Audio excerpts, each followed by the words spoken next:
چین کے بادشاہ فروخ فال نے اپنے وزیر باتدبیر خجستہ رائے سے جب بادشاہ دابشیلم اور بید پائے حکیم کے بارے میں پوچھا تو وہ کہنے لگا کہ میں نے سنا ہے کہ سواد آدم ہندوستان میں ایک بادشاہ تھا، بیدار بخت، فتح نصیب، روشن عقل، ریت نواز، ظالم گداز، کہ تخت شاہی نے جواہر عدل سے اس کے زیبائش پائی تھی اور چتر دولت نے گوہر جود سے آرائش۔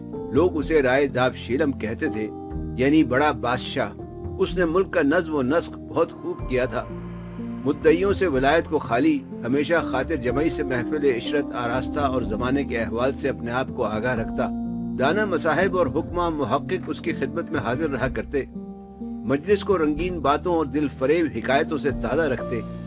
ایک دن بادشاہی جشن کے دوران مطربوں کے راگ سننے کے بعد داستان حکمت کی خواہش کی۔ محفل عالی کے دانا اخلاق حمیدہ اور نیک صفتیں جو آدمی کو درجہ عالی پر پہنچاتی ہیں بیان کرتے تھے کہ بات بخشش تک آ پہنچی۔ سب مل کر کہنے لگے کہ بخشش سب خلائق سے اچھی ہے اور تمام صفات سے بہتر ہے۔ ارسطو نے کہا ہے کہ بہتر صفات الہی سے جود ہے، کیونکہ بخشش اس کی جمیع موجودات کو پہنچی ہے اور اس کے کرم نے سارے جہان کو گھیرے میں لے رکھا ہے۔ سخاوت کے اوصاف سن کر رائے نے اپنے خزانے کا منہ کھول دیا اور ہر خاص و عام کو انعام و اکرام سے بہرہ مند کیا۔ غرض دن تو بخشش و کامرانی میں گزرا، رات ہوئی تو بستر شاہی پر کمر ٹکائی اور نیند نے آ لیا۔ خواب میں ایک پیر نورانی نے آ کر کہا کہ آج تو نے خدا کی راہ میں خزانہ لٹایا ہے، صبح سویرے اٹھ اور اپنے گھوڑوں کا رخ مشرق کی طرف کر کہ وہاں ایک بڑا خزانہ اور مفت کی دولت تیرے نصیب میں ہے، اس کے پانے سے تیرا درجہ اور بھی بڑھ جائے گا۔ خواب دیکھتے ہی رائے دابشیلم کی آنکھ کھل گئی اور بے چینی سے صبح ہونے کا انتظار کرنے لگا۔ صبح ہوتے ہی اپنے سپاہیوں اور وزیر خاص کو لے کر خزانے کی تلاش میں مشرق کی طرف روانہ ہوا۔ جب بستیوں سے گزرتا جنگل بیاباں میں پہنچا، چاروں اطراف دیکھتا جاتا کہ شاید کوئی نشانی نظر آئے۔ اچانک نظر ایک پہاڑ پر پڑی اور اس کے دامن میں غار اندھیرا نظر آیا۔ دیکھا کہ ایک درویش روشن دل غار کے دہانے پر دنیا سے کنارہ کش کیے بیٹھا ہے۔ بادشاہ کے دل میں خیال آیا کہ اس درویش سے پوچھنا چاہیے، شاید کہ یہ کچھ بتا سکے۔ بس درویش کی خدمت میں حاضر ہوا اور بعد حال احوال کے اپنا مدعا بیان کیا۔ درویش نے معذرت کی کہ مجھ فقیر سے مہمانی تجھ جیسے بادشاہ کی نہیں ہو سکتی، پر جو کچھ ہے وہ حاضر ہے اور وہ باپ سے مجھے میراث میں ملا ہے آپ پر نثار کرتا ہوں۔ یعنی ایک گنج نامہ ہے جس کا مضمون یہ ہے کہ اس غار کے کونے میں ایک بہت بڑا خزانہ ہے کہ جس میں نقد و جواہر بے شمار ہیں۔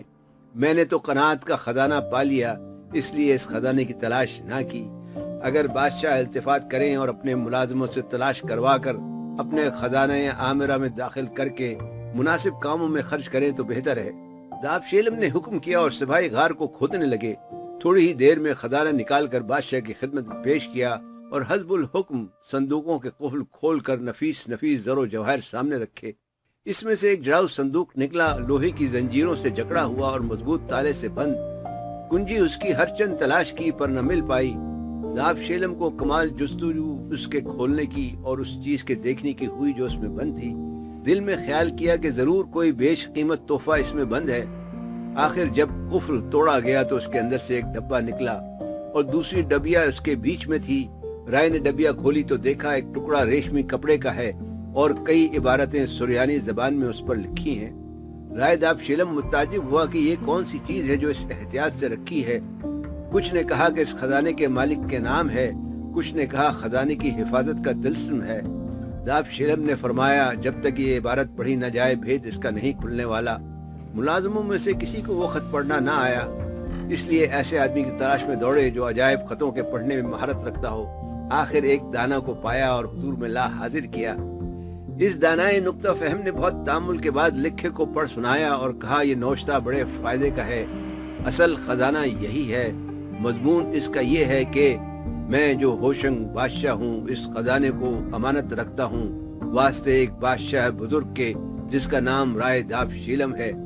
میں نے از روئے الہام یہ جانا کہ یہ دولت اسی کے نصیب ہوگی اور ایک وصیت نامہ زر و جوہر کے بیچ رکھا کہ جب وہ خزانے کو پائے اس وصیت نامے کو دیکھے، سوچے کہ دولت مستعار چیز ہے، ہر روز ایک کے ہاتھ لگتی ہے پھر کسی سے وفا نہیں کرتی۔ یہ وصیت نامہ ہر بادشاہ کے لیے ایک دستور العمل ہے، بس اس بادشاہ اقبال مند کو چاہیے کہ اس کے مطابق عمل کرے۔ اور یقین جانے کہ جو بادشاہ ان 14 قاعدوں کو جو میں لکھتا ہوں عمل میں لائے، اس کی دولت کی بنا اور سلطنت کی بنیاد ہمیشہ قائم و دائم رہے۔